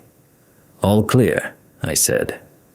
"Princess Devi, prepare to jump. We are escaping from adversity." Chapter 5. And again, the lucky raccoon station. It was growing in size, growing as if crystallizing from the darkness of space, the light of the stars, and the vibration of the ether. Details were emerging. The station looked like a pile of construction waste. In a way it was. To build it, the raccoons had dragged everything they could from everywhere. All they did was wander around the universe, accumulating this very trash, which they boldly put to use. The gnawed hulls of wrecked or retired ships, junk from planets abandoned by scientific expeditions. That aluminum sphere with a diameter of a good 30 meters is nothing other than the product of the masters of the pre-stellar civilization of the Ayla system. A nuclear attack station, which the raccoons successfully stole from orbit under the cover of the noise. The case even surfaced in the Galactic Stability Board, but the raccoons fought off all accusations, stating that they had prevented a nuclear war on the planet and had acted out of humanitarian considerations. And there's a long green pipe that encircles the entire Jolly Raccoon. It was clearly stolen from the Proxima Targas ether pipeline, and they were forgiven for that too. The right wing of the station robbed the cosmogeologists, the left robbed the cosmobiologists, and that pier was stolen from the Space Defense Forces. The huge canvas that covers the station from the sun is actually the stellar sail of the civilization that made its first attempt to send an interstellar probe. And here the paw did not tremble. It was stolen by chance, right in the interstellar medium. They got away with everything, because every intelligent representative of the galaxy knew that raccoons couldn't do otherwise. They would steal everything anyway, and the task was one: to make sure that they didn't steal too much and it wouldn't be dangerous for those around them. This time, as soon as we landed and headed into the depths of the station, the raccoons, deciding not to waste time on trifles, immediately tried to steal our entire ship. No, they didn't come with a sledgehammer like those who broke the stabilizer last time. They acted more subtly. They managed to launch a cunning virus into Princess Davy upon contact with the station's AI, which was supposed to paralyze the will and force it to follow the orders of its new masters. For our princess to crush this virus is like swatting a cockroach. But at that moment she was in a vengeful state, and her logic worked in the right direction. Therefore, through the same contact channel, she launched her virus into the station system. And now, she could take control of it herself, whenever she wanted. Meanwhile, we set off along the corridors of the station according to our plan. And the first thing I heard when I crossed the threshold of the bookstore, hairless. Well, sell the suitcase. Sell it, sell it, sell it. The raccoon bookseller remembered everything, including my spatial trunk. And then he started whining. I can't. It's a government-issued suitcase. I chuckled. Wonderful, exclaimed the delighted raccoon. You'll say you lost it, they'll give you a new one. And you'll keep the money. Stop, Abdulkarim interrupted him. Esteemed dealer in printed masterpieces of bygone centuries. An important matter has brought us to you. The raccoon looked gloomily at Abdulkarim. He remembered vividly how skillfully and desperately the man bargained, and the gentleness of his tone did not mislead. What do you want? He muttered, not at all politely. A little. I bought from you book rarities of great spiritual power, but you forgot to sell me one. Which? Surgeon against radiculitis, Abdulkarim said harshly. Where is he? Admit it. The raccoon thought for a moment. He snapped his fingers and a screen with data flashed in front of him. Then he said dryly, Sold. To whom? I won't tell. It's a trade secret. I'm your best client. And the best headache. Abdulkarim pulled out 3 golden bagels. He demonstrated them. He weighed them in his palm and hid one. And he demanded, Tell me. That third one, get it! The raccoon poked his paw in the direction of the pocket. With a mournful look, Abdulkarim took out the 3rd bagel. And the raccoon again delved into studying the computer records. To my surprise, the records were perfect and had been kept for decades. Found it. 10 years ago, a crocodile came to my dad. I bought this surgeon of yours, and 15 more books. Do you have a shopping list? We wouldn't have it. Here. The bookseller rolled out a list that hung in the air. I just smiled. Well, of course, as expected.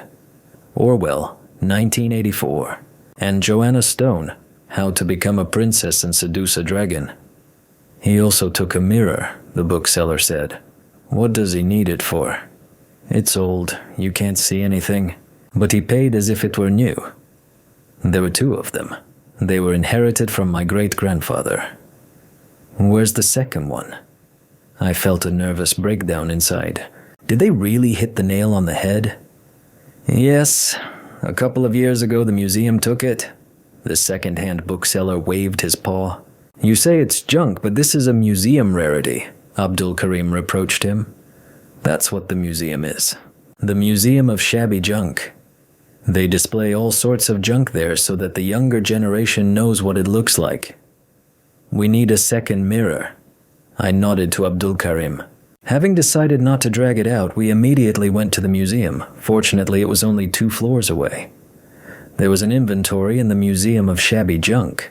Through the window, you could see that the shelves there were bursting with all sorts of horrible junk. Junk is the national idea of raccoons. The museum guard announced that the inventory would take about 2 years according to the plan. They couldn't do it in less time. There was too much junk. Of course, that didn't suit us at all. And we went to the Triumvirate, a local government body. We found the entire Triumvirate in a large representative hall, with a vaulted ceiling, paintings on the walls, and a whole gallery of paintings, mostly done in oil and in the classical style. I stopped near one of the canvases. An unusually cute little animal was looking down from it, and a copper plate explained, "Planet Earth, Little Raccoon, Original." Well, our books, our fine art, have reached the wandering raccoons. So theft is not only a vice, but also a means of establishing intercivilizational communication. Having learned that we needed an exhibit, 3 raccoons in gold-embroidered brocade suits sitting at a long polished table puffed up with importance, behind which a feverish greed slipped. "Are you demanding that we sell you a national treasure like that?" the older raccoon asked with feigned surprise. "What heritage?" Abdulkarim was indignant. "This is trash, and a museum of trash." "That's exactly it. Junk, of serious cultural and historical value," the older raccoon said instructively. "We educate the youth on this. This exhibit is of interest to our fellow citizens, and you sell it. How much?"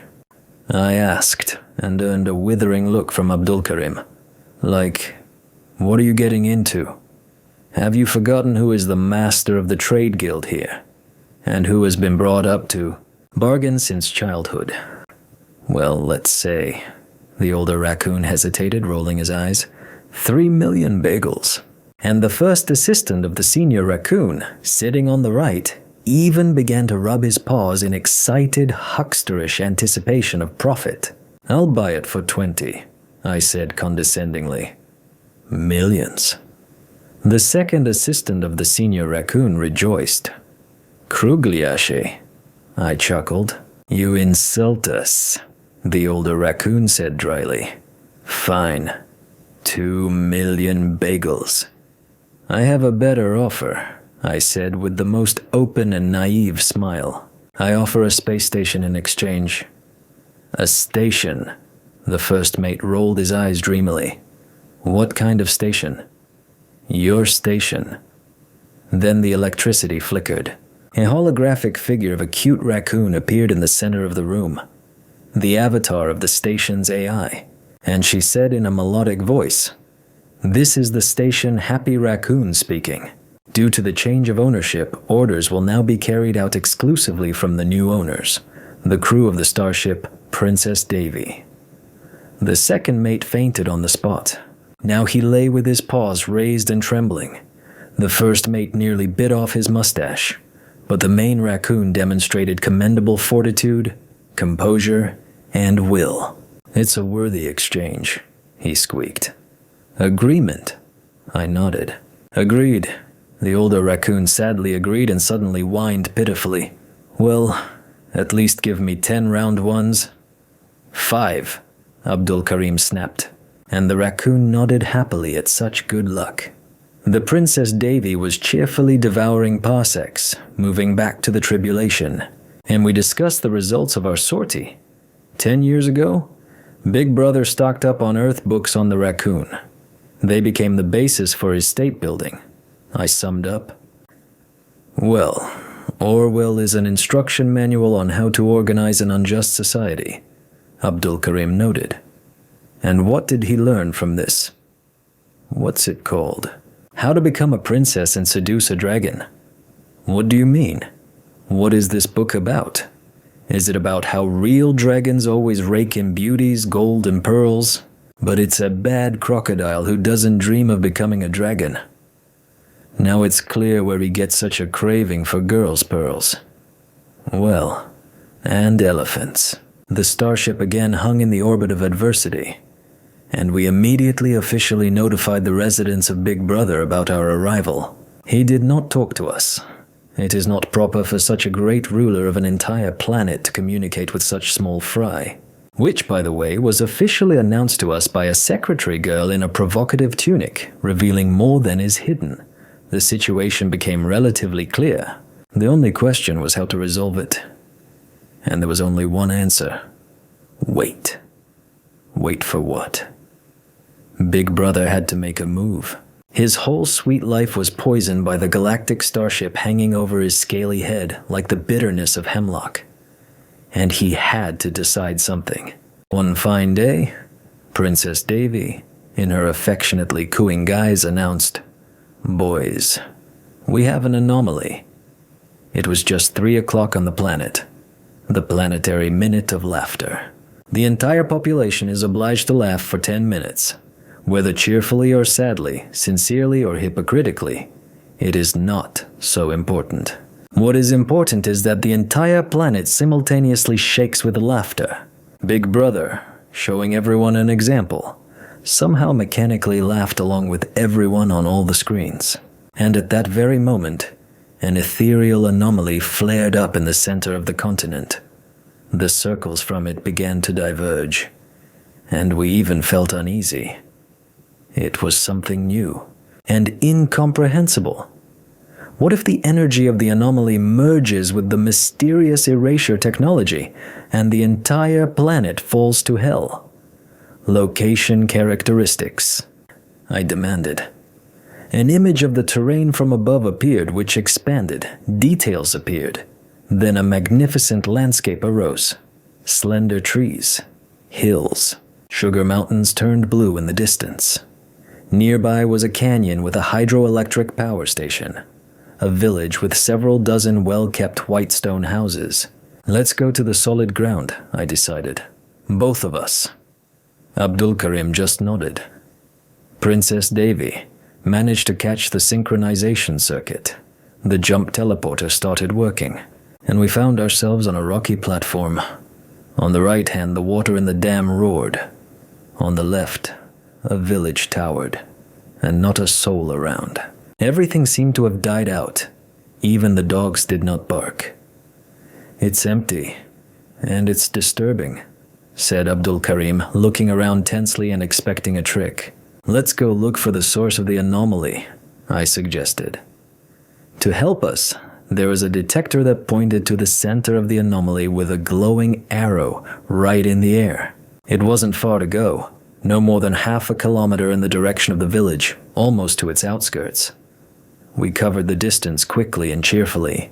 The etheric tension remained high, but it had not yet broken through into the material world, and was generally detectable only by the equipment and our heightened senses as mentalists. What this tension would discharge into, one could only guess. Perhaps into a catastrophe of global proportions. Or maybe just into a light cloud. At the end of the path, a huge, completely empty barn appeared before us. We went inside. The sun's rays pierced the numerous cracks in the wooden walls and ceiling like blades, illuminating the fine dust standing in a column. Mice rustled in the corners and disappeared, convinced that everything here had been eaten and gnawed before them. No one was going to hide the source of the anomaly. A smooth 3-meter cube of red metal without protrusions or details sparkled and emitted radiation. The radiation level was elevated. "My God, it's a detonator module," Abdulkarim exclaimed.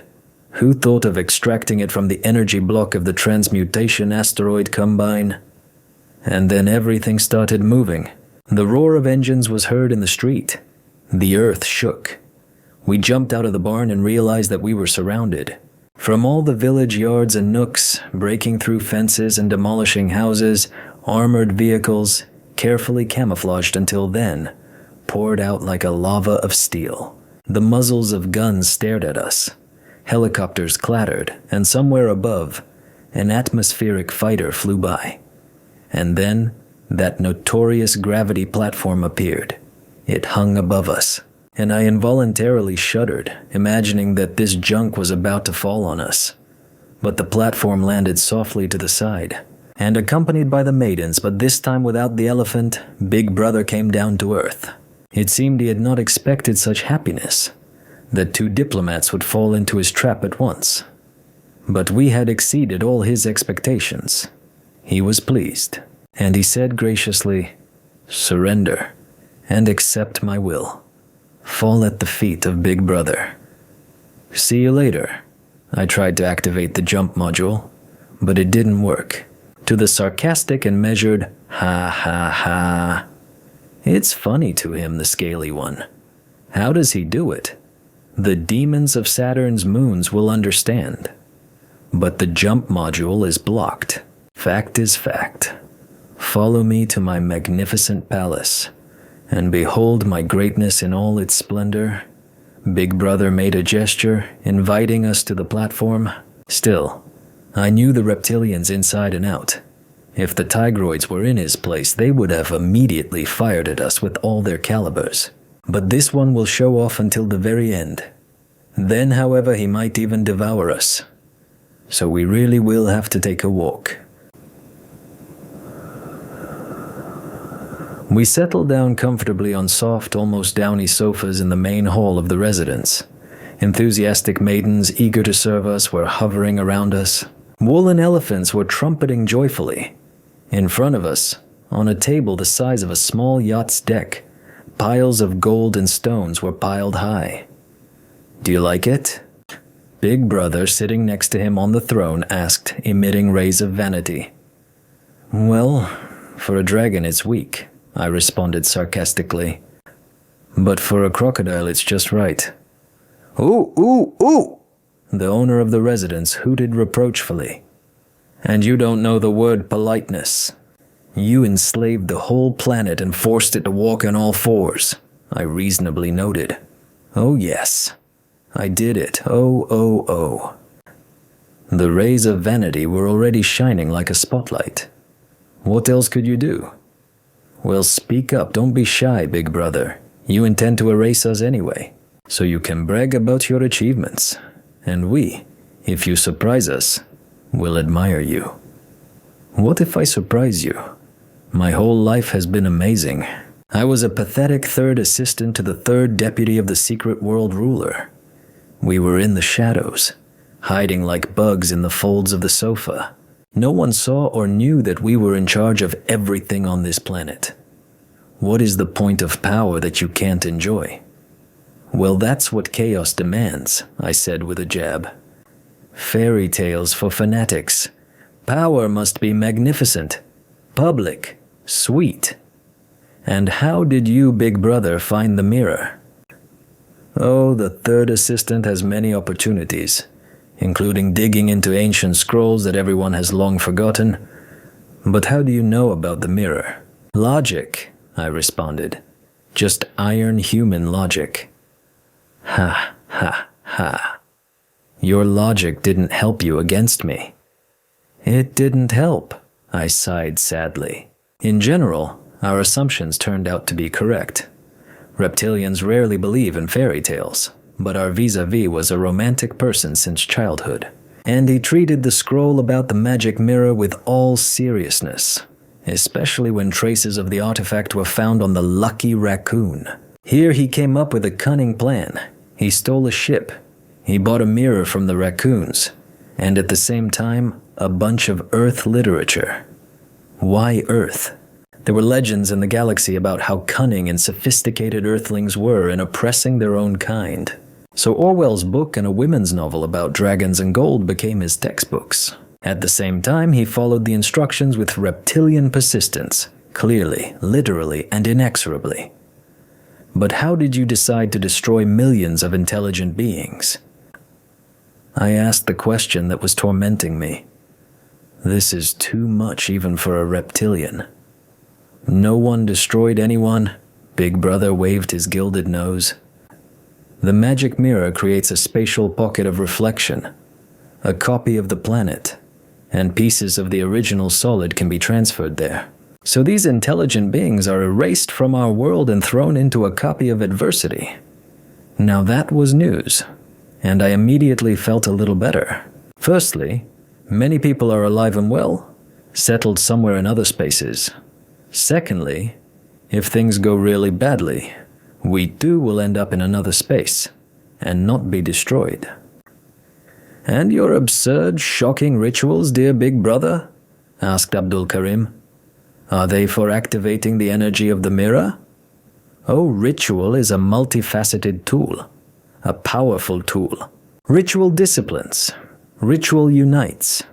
It makes subjects think not about themselves, petty and insignificant, not about wretched everyday things. And about what? About me. And about my book. Why are the rituals so humiliating?" I asked. "Humiliation. Subjects must understand its sweetness. Only a humiliated person, deprived of hope, becomes a reliable support. Why do you need all this? Why are you doing this?" "Because I can. I can do whatever I want with this billion-strong pack of pathetic mammals. It's just a shame that they themselves can't do everything and they limit my imagination." Well, yes, we got the wrong people. Abdulkarim, who knew history well, especially that of the 20th century, recalled the favorite mantra of the long-banned totalitarian sect of liberal saboteurs, which had an enormous corrupting influence on the mentality of the peoples and politicians of the earth at the turn of the 20th and 21st centuries. Ooh, not that one. The crocodile shook his golden nose in agreement. It would be more interesting to rule reptiles, and easier.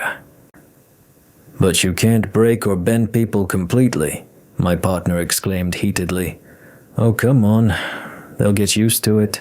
They've already gotten used to it. 2 generations that didn't know any other life, and that's it. Not only will another life be incomprehensible to them, they won't need it. No one has ever been able to lock the mind in prison," I said wearily, as if talking to a hardened underachiever. "Like water, it breaks through any obstacles over time. Good-natured tales.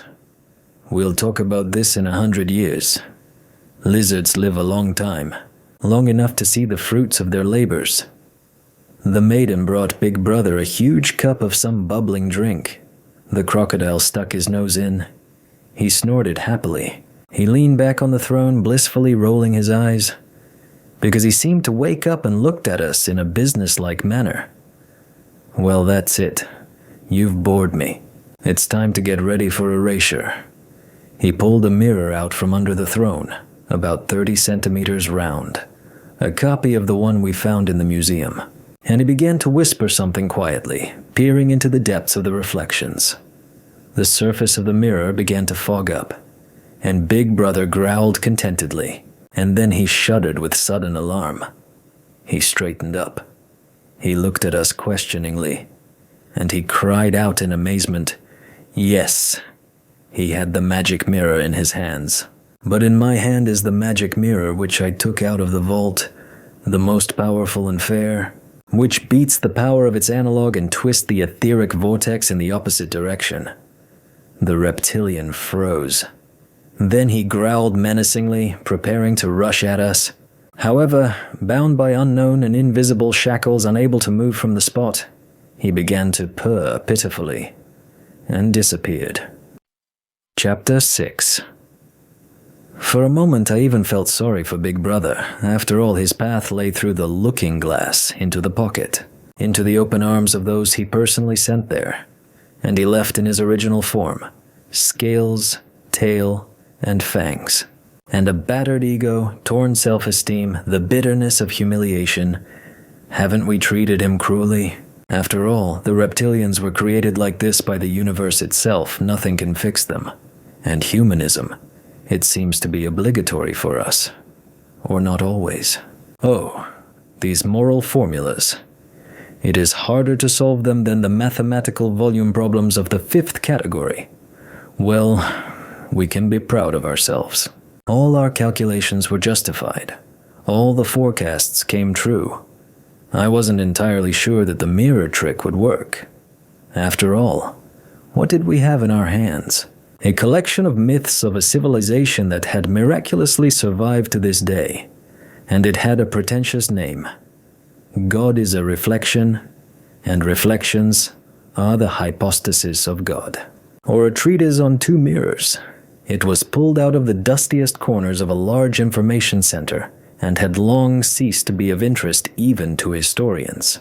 They had much more interesting objects. But my eye immediately caught on it. First, the number 2. Does it remind you of anything? It certainly does. The raccoon magic mirror and the sorcerer's mirror. An analysis of the text showed that it is closer not to religious sophistry, but to a step-by-step instruction of a long-gone civilization on working with mirrors.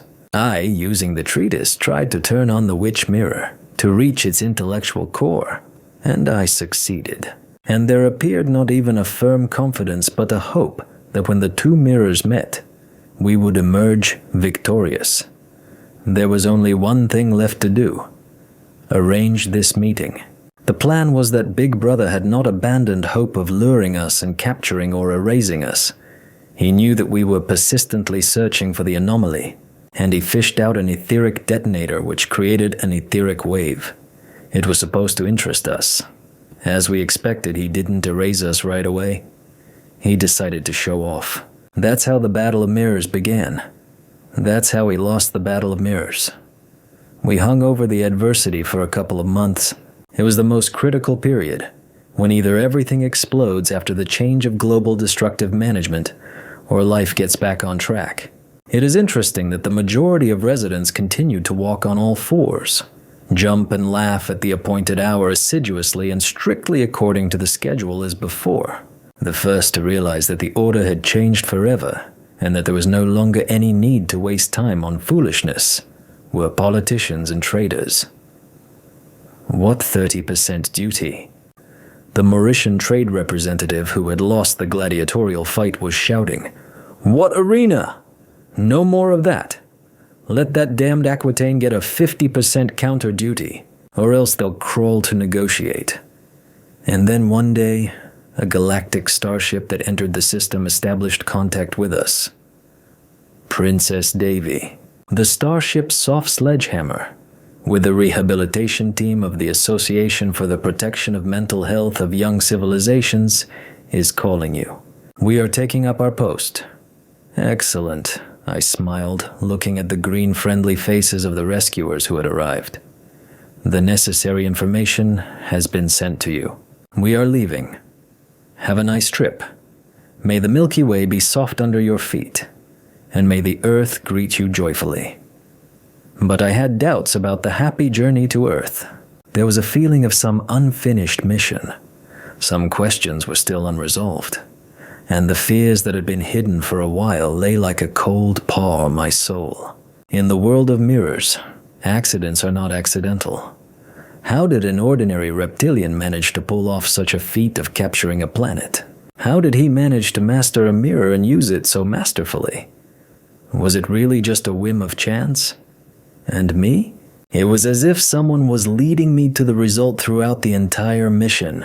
I was incredibly lucky to figure everything out and get an ancient instruction on working with mirrors. Also a whim of chance? These doubts continued to torment me and refused to calm down in the blissful hope of perhaps and perhaps. And I went to the laboratory section of the starship. I put the container of the highest protection on the table, deactivated it, and laid out 2 mirrors on the table. He looked into the magic mirror. He recoiled, but it was too late. My consciousness fell in there. From its absolutely incredible dark depths, someone ancient, powerful, and incomprehensible looked at me, and this gaze was scrutinizing, evil, and promising. I pulled away from the mirror and caught my breath. No, we are unlikely to succeed again with our return to Earth. The nearest time will be hot. The magic mirror of the bad raccoon guarantees it.